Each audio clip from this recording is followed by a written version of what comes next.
Você viu esse plano da Europa para fazer o continente voltar a crescer? Pois é, os europeus enfrentam um desafio existencial. A economia do continente precisa se adaptar aos novos tempos ou corre o risco de simplesmente entrar em colapso. É o que dizem os especialistas que a DW entrevistou. Red alarm situation could disintegrate. A gente está falando do continente que bem ou mal dominou a economia mundial nos últimos séculos, mas que tem perdido cada vez mais relevância. E isso acelerou nos últimos anos. Olha esse gráfico. Há 20 anos, a União Europeia representava 1/4 do PIB global, logo atrás dos Estados Unidos e bem à frente da China. Depois disso, houve uma queda na participação dos americanos e dos europeus, enquanto os chineses tiveram um crescimento exponencial. Na última década, a participação dos Estados Unidos voltou a aumentar, mas a da Europa diminuiu. Atualmente está em pouco mais de 15%. Para mudar isso, a estratégia dos europeus é inovar, descarbonizar e aumentar a segurança do bloco. É um plano que requer investimentos bilionários e mudanças profundas. Ele está sendo comparado por alguns com o Plano Marshall, que reconstruiu a Europa depois da Segunda Guerra. É algo tão grande que promete ter repercussões globais. Nesse vídeo eu vou te dar mais detalhes sobre o que é esse plano europeu e falar sobre os desafios que ele enfrenta. Na busca por uma saída, a União Europeia foi atrás de um peso pesado da economia, um veterano em crises. O Banco Central Europeu está pronto para fazer o que for necessário para preservar o euro. O que for necessário. Com essas palavras, o Mário Draghi conseguiu acalmar os mercados e salvar o euro do colapso em 2012. Na época, ele era presidente do Banco Central Europeu. Agora ele lançou um documento de 400 páginas que ficou conhecido como Relatório Draghi. O título do calhamaço é O Futuro da Competitividade Europeia, e a mensagem central é de que o velho continente não é produtivo nem inovador o suficiente. Esse documento foi a base para o desenvolvimento de uma estratégia chamada de Bússola de Competitividade da União Europeia. Quero ser muito clara. Temos um plano, temos um mapa, temos vontade política. Agora, o que realmente importa é rapidez e unidade. A ideia é que se não agir agora, a Europa não vai conseguir sobreviver em um mundo cada vez mais hostil. A gente tem visto uma nova ordem mundial em formação, marcada por extremismos, protecionismos e guerras.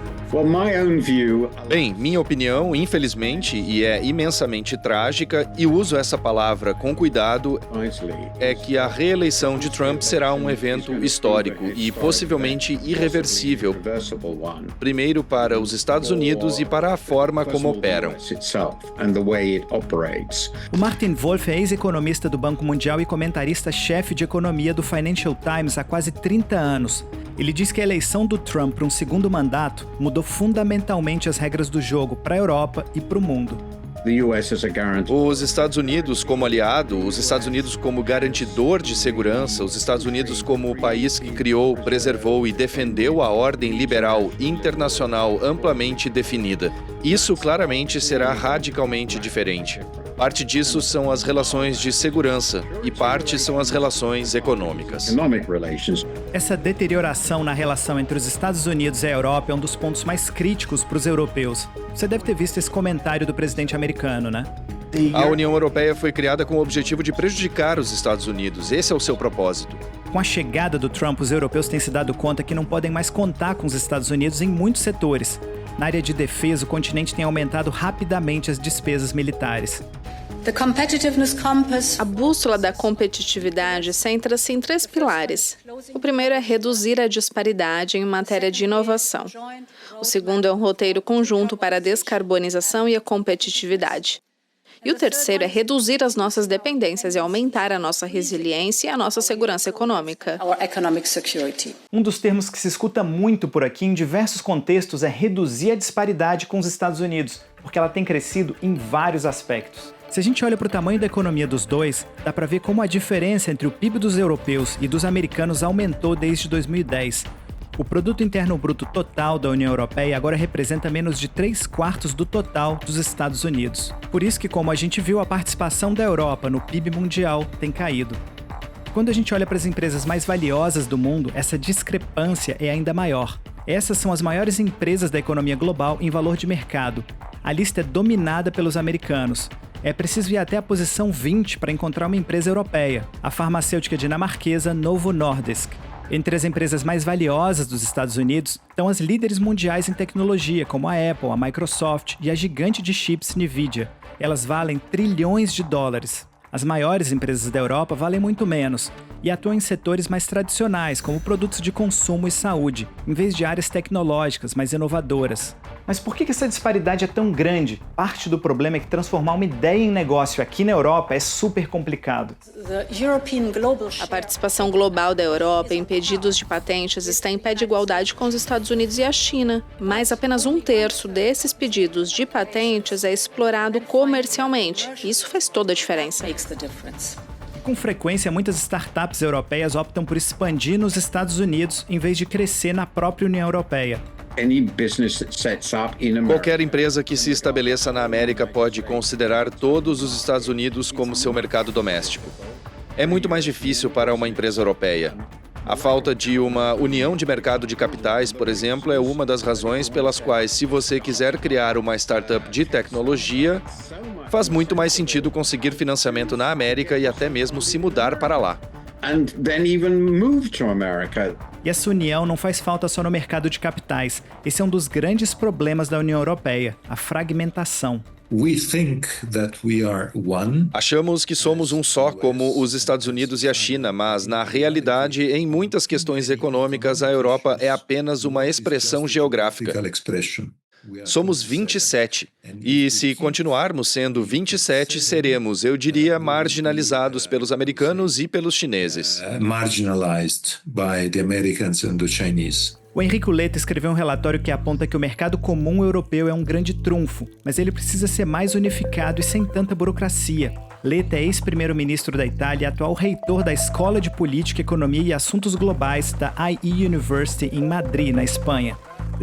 A ideia é que não entendemos que o mercado único é a verdadeira joia da União Europeia. É a joia escondida, mas precisamos trabalhar nisso. Martin Wolf concorda, mas diz que a Europa tem um longo caminho a percorrer.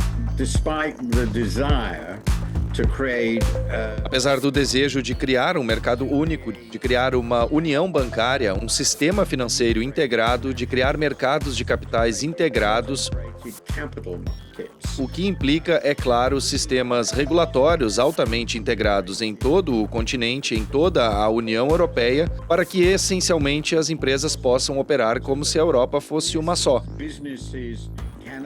A União Europeia está claramente muito, muito longe disso. Ele diz que os exemplos mais claros dessa fragmentação podem ser vistos nos setores bancário e de defesa.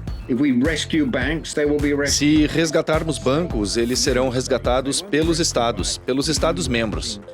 Eles não serão resgatados pela União Europeia agindo em conjunto, porque o bloco como um todo praticamente não tem poder fiscal. Então, é realmente muito difícil, nessa situação, pensar na Europa do ponto de vista da economia moderna como um todo integrado.